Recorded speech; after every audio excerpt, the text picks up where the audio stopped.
B-A-T. It's in the name. This episode of the Helping Healing Humor Sons of Blunder podcast is brought to you in partnership with ministryleague.com. We would love for more people to discover this show, so please rate and review us on iTunes or your podcast provider. Feel free to share on your social media and subscribe at benandtravis.com for the free ebook, 28 Days of Focused Living. Welcome in to the Helping Healing Humor Sons of Blunder podcast with Ben Hayes and Travis Creasy. We've got, obviously, Will Mahan joining us as always, the man, the myth, the legend himself, Will of Thrizzle. And then we've got the official Barner and prognosticator of this here podcast, Blake Holloman. Fellas, how you doing? We'll start with Ben. You doing okay?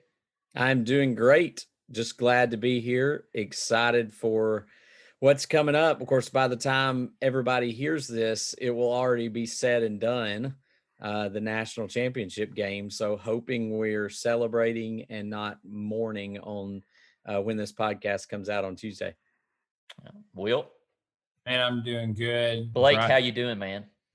Doing good. I'm just thankful you guys for some reason keep inviting me back to be on the panel here. So at least, you know, if things don't go well for the national championship, at least one of us will be happy on that Tuesday. So that I'm assuming that would be you. You won't be heartbroken if the Tide comes up a little short. The point of this episode of the Sons of Blunder is going to be picking our 2020 all BATify team.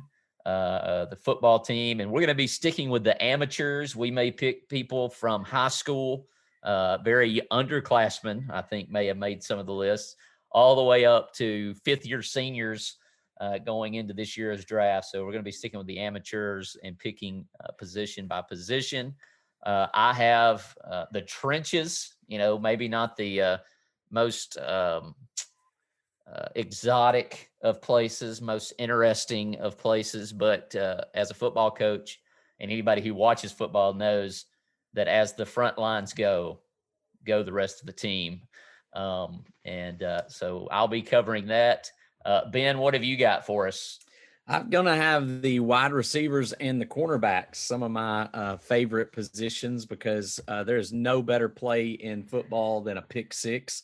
And I always enjoy that little play, even though that's not technically a play. And wide receivers, of course, are fun to watch too. So there you go. Will, what you got for us tonight? I have got the tight ends and the hard-hitting safeties. So the sneaky tight ends and then the heavy hitters. All right, Blake, what you got for us? going to take on the running backs and the linebackers. I feel like both of those were my miscallings in life.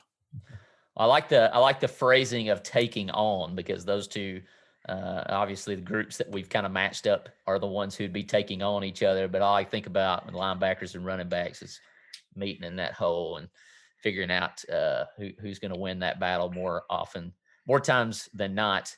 And like I said, I've got the offensive line, and I guess we will do defense. You guys good with doing defense? We'll make our way through that, and I'll jump on the defense. I'll be doing the defensive line, and I'll jump in. And if you guys got any comments about the picks here, and we're not trying to cast a wide net. We're not trying to be fair here. There are no participation trophies.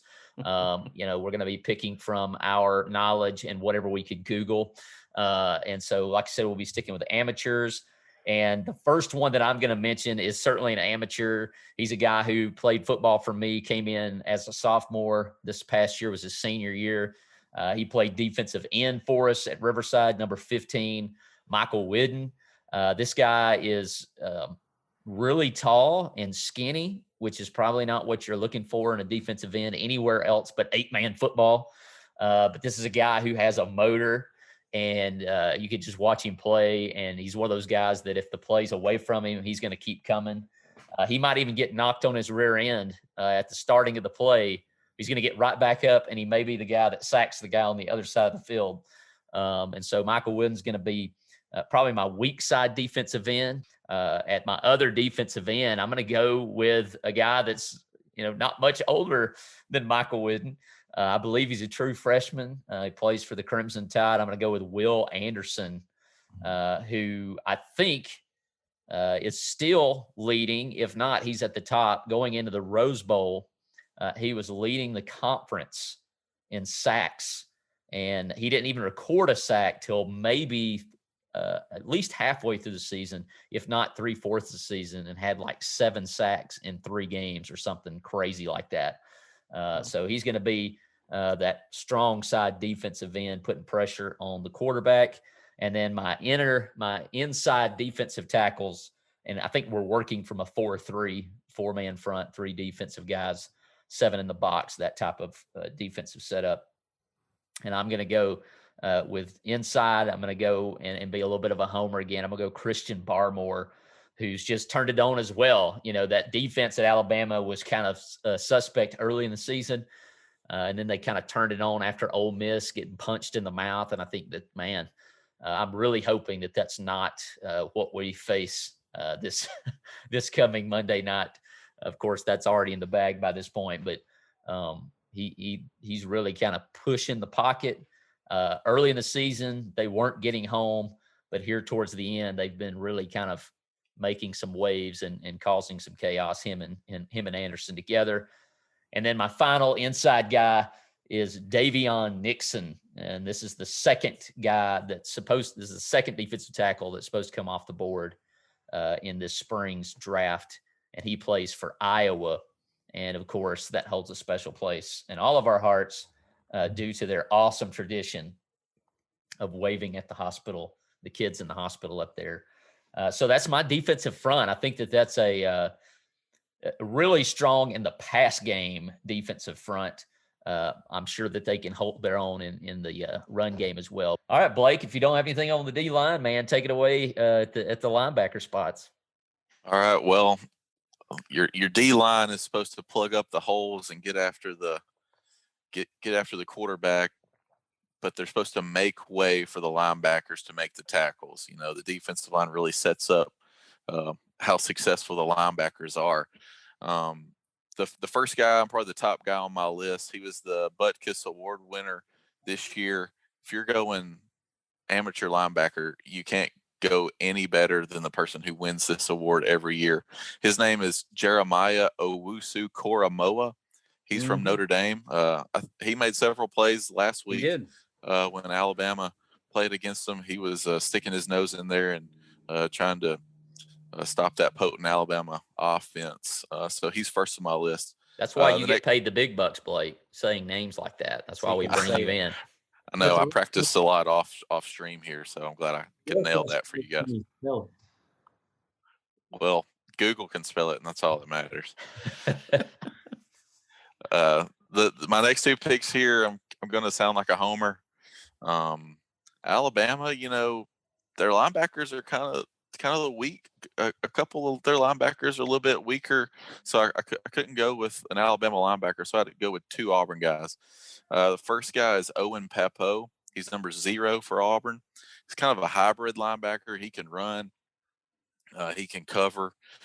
He's only a sophomore this year, but I think as he continues to get stronger and faster, I think he's going to be really, really good for Auburn for the next couple of years. My next guy is his season was cut short due to injury. He had a wrist issue, but his name is KJ Britt. Man, he was like a 3-star coming out of high school, but that guy will hit you in the hole just like what Travis was talking about. So again, just for Will, I'll say this guy's name again: Jeremiah Owusu-Koramoah, KJ Britt, and Owen Pappoe. All right, Ben, you want to give us your DBs are going to be playing up there close to the line of scrimmage? I will. I got 2, one actually from college and one from high school, and I'm really going to seem like a homer here because I've got one Alabama and one Mars Hill. The first is Patrick Surtain, one of the best cornerbacks in the nation. He has done pretty well going in probably going to be, they're suspecting about 13th or so in the draft. I don't know. He may go earlier than that. And then the other one is going to be Peyton Higgins. Peyton was a cornerback for Mars Hill. He was also a running back. And so I actually was going to pick him as a wide receiver. I was thinking, I know he caught a bunch of passes, but I think it was more out of the backfield, sort of like we see with Alabama. But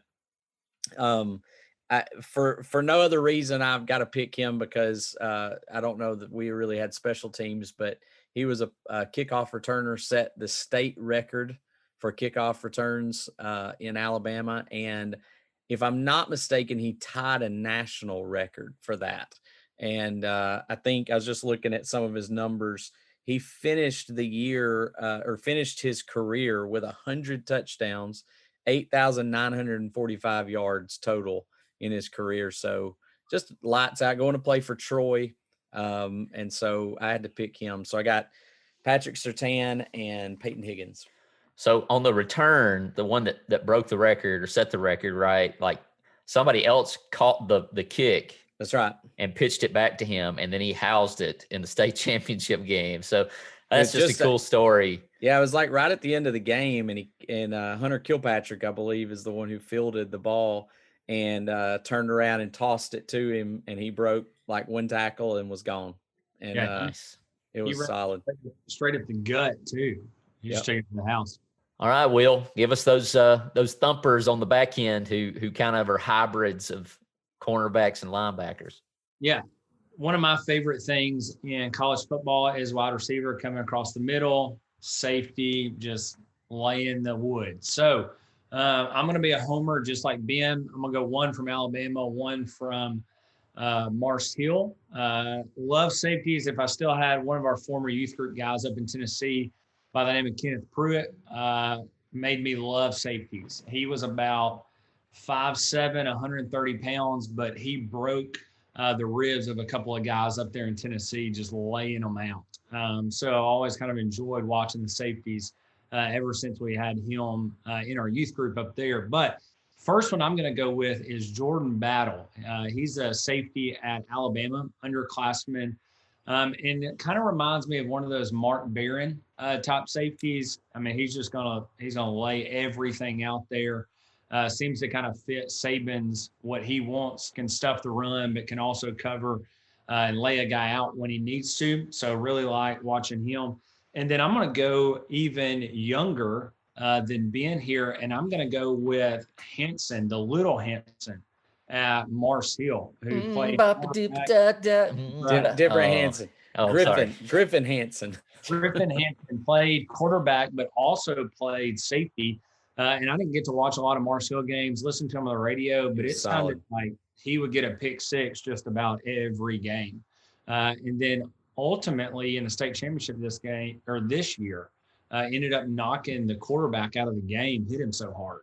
The quarterback knocked the other quarterback out of the game, which is impressive. Tone setter. And I guess we'll flip it over to the offensive side of the ball, and I'll start us off with our offensive line. And I'm just going to be right out the gate, probably if I could pick really a player of the year for Alabama, probably not from playmaking. I think that one of you, whoever has wide receivers, will probably throw that guy in there, but just a fun guy, throwback football player would be the start of the middle of my offensive line. I'd have to go with Landon Dickerson, the transfer from Florida State into the Crimson Tide, who, just seems like he loves to play football. He loves to be on the offensive line. And being a coach myself, that's one way to endear yourself to me is, getting down there, loving to get your hands dirty and get after it. And he just seemed to love the physicality. Also a character. Ben was mimicking his little dance every time they jump offside. Yeah, he'd point. Yeah, and tap their helmets and everything else. If you're not an Alabama fan, that's probably the most annoying thing in the world. Yeah. And especially if you're a defensive lineman, that's annoying. But you got to love it. He goes down against Florida, and the entire sideline comes out to pat him on the head and show their appreciation. And you just don't see stuff like that nowadays very often. At right tackle, I'm going to go down to the high school ranks, and this guy actually was on the CYC stage with us last year. He plays for Marcel, the state champions. They've been the state title 3 years running, won 2, right? 2 out of the last 3 down in Alabama. And I'm going to go with Cooper Houghton from Marcel Bible School. My left tackle we're going to go back to Tuscaloosa, and the guy who won an award the other night, Alex Leatherwood. This guy just is a smart guy. Like, I've read a couple of things that he's written. Very smart, very articulate, and just a monster of a human being, just a mountain of a man who really, the thing that's amazing about these guys to me and the defensive line is just how fast they are and how large they are. Like, physics, these people defy physics. And people want to talk about making the game safer. And it's like, until you limit how big and fast they are, simple physics is just going to keep the game brutal, to say the least. So Alex Leatherwood at left tackle. Right guard, I'm going to Notre Dame. Tommy Kramer, I believe is how you call this, but Notre Dame was dominant up front all year long. Of course, they had their hands full against Alabama, but if you remember, they ran the ball pretty effectively against the Tide. They were big. They were just large big human beings. And then my other guard is going to come from Clemson, Josh Simpson. So that's the big uglies up front for the 2020 all BATify team. All right, Ben, you got yours ready? Who am I taking as quarterback? Yeah. Ooh. Well, that's tough because there's just such a wide open field this year. You know, you had some great ones. You got Justin Fields and Trevor Lawrence and Mac Jones, and you know, you got a bunch of them. It's hard for me to pick, but I think, man, I'm gonna be the guy. One of us has got to go with Mac Jones. I'm gonna go with him. I don't know. I mean, obviously he won all the awards. I think part of that probably is due to Trevor Lawrence's, you know, being out some of the year or whatever else. But he's just, I don't care if you want to call him a game manager or not. He's a very good game manager, if that's what it is. I mean, you look at the way he throws the ball around. He doesn't make a ton of mistakes. He will occasionally, but he's just he seems smart. He seems, you know, he's got a cannon of an arm. I think if I were just putting a team together, I would never have any issue with going, hey, I want that guy on my team. Just because he's smart with it, and he just does what he's supposed to do. And if you want to call that game manager, then whatever, but he's got so many other weapons around him. That's all he has to be. Just throw the ball to the right guys and let them do their thing. Because how many of his passes were just short passes that Devontae or somebody took for 100 yards or 70 yards or whatever else? So a lot of his yards were these guys doing stuff after the fact. What about you, Will? You got one? Yeah, I mean, I think for me, I love a running quarterback. I've always enjoyed that. Fields really impressed me when he threw it 62 yards on a dime, and it barely looked like he loaded up to throw it. And so I think I would probably go with Justin Fields. But if Fields got hurt, I would go with Clemson's backup. If y'all have heard of him, he played when Trevor Lawrence got hurt. He's Hawaiian. I want to hear you say his last name. Yeah, I'm not even going to try. It's He was solid. That dude is huge. So we got your first team and your second team. That's nice. Yeah, I've just always enjoyed the running quarterbacks. Just take them all, Will. Just take them all. And maybe that's because Alabama's never really – because, I mean, even Tua wasn't necessarily a running quarterback. But, you know, and I think what separated those guys from Jalen while he was at Alabama was, you know, Jalen wasn't always the most accurate, you know, at Alabama from time to time. But I think that just make the game more fun, you know, outside of I love defense, you know, most are the Make big it more frustrating, that's for sure. Yeah. But just for the record here, his name is DJ Uiagalelei. Yeah. That's his name. Yeah. Lele. I knew the first part, but that dude's going to be special. I don't think Clemson's going to have to really rebound after Lawrence because that guy's impressive. They just reload, man. It's just the way it is. I'd go with Fields as the first guy. Blake. Well, Travis, I'll take this load off of you. I do not know why you guys have not picked Trevor Lawrence yet. He's the Because I clear don't cut. like him. Exactly. And this is what we have to deal with on this podcast. It's all this homer garbage. He's the boogeyman, man. It's not that he's not. We don't think he's good. He's just a boogeyman. I think he's under the bed. amazing, but I just I can't pick him. So Trevor Lawrence, he's going to be the number one pick. I mean, it's unanimous. He's already got Jacksonville Jaguars gear. He can make all the throws. He runs the system at Clemson as good as anybody has ran it for them, in my opinion. Over the last several years, they've had a lot of guys come through there, but he's your prototypical pro quarterback. I mean, he's got the size, he's got the arm strength, and he seems to have it between the ears. So he seems to be a good guy too. As much as I say that, he does seem to be a pretty good dude. And I think he's got a big future too. And I think it'll be cool to watch him. But I may send Trevor Lawrence a graduation gift just because I'm so happy to see him go. Good riddance. I guess my pick for quarterback is going to be any of the option quarterbacks out there, baby.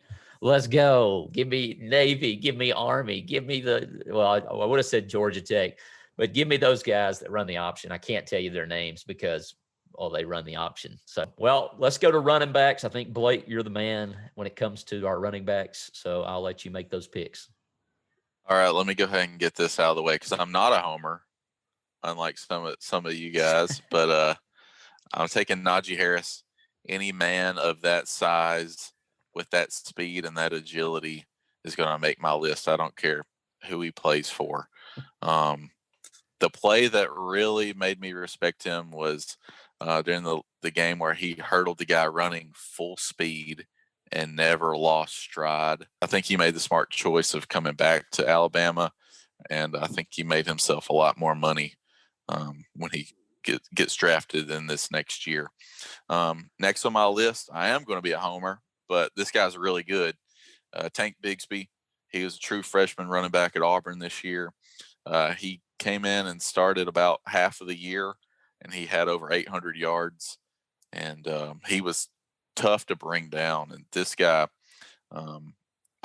he has made all of Auburn other running backs enter the transfer portal, because they know that this guy, being a true freshman, he's going to be there for the next 2 years, and nobody's going to have a chance to unseat him as Auburn's starting running back. All right, Will, give us your tight ends, I believe, right? Yeah, the tight ends. I think in any normal world, it would be ridiculous to not go with Kyle Pitts. He'll be maybe a top 5, top 10 at least, draft pick coming up out of Florida. Dude is just a mismatch nightmare. Seems to be wide receiver speed, running routes, but as the size of a tight end. So I think we've got to go with him. He ripped Alabama pretty good. I think he ripped everybody except the bowl game when he sat out, which, don't blame him there because he's getting his millions in a couple months. The other one that I'm going to go with, I'm going to be a homer again, and I'm going to go with Jahleel Billingsley out of Alabama. The kick returner. Yes, because, Saban said that he believes he's the only tight end that he's ever heard of that's returned punts or returned kickoffs. I think those two guys, Kyle Pitts is great. I think Billingsley will get there and will end up being one of the top ones to come out of Alabama as well, especially if we keep throwing it the way we are. So those are my two. Benjamin, give us my favorite offensive position. I think your favorite may be wide receivers. Well, I mean, you go past people, you might have to say Travis Creasy, but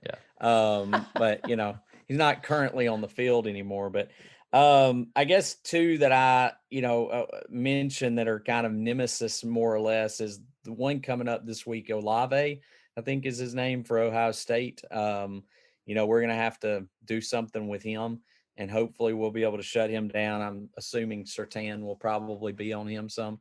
But he was good. Florida's Tony, y'all said Pitts earlier, but Tony was a part of that game too, and was pretty tough to defend. I think he did pretty good all year.